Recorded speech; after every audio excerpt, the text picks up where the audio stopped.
Madilim ang landas na aking nilalakaran, may mga luha at pusong sugatan.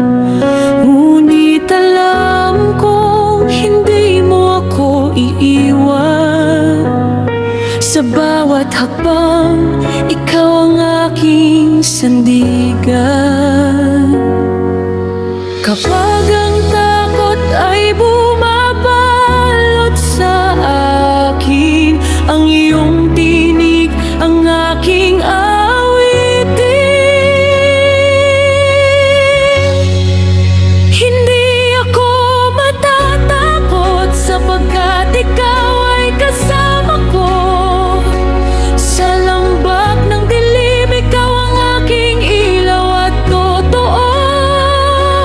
Ang iyong tungkod at iyong baston ang aking gabay. Sa piling mo, Panginoon, payapa ang aking buhay.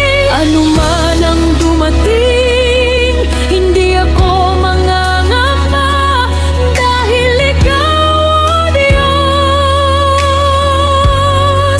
ang aking pag-asa.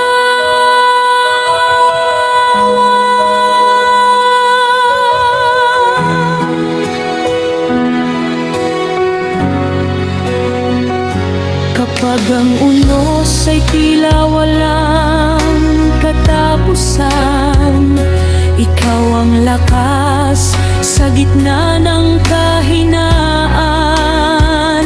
Hindi man makita ang bukas kong daraanan, sapat ng malakas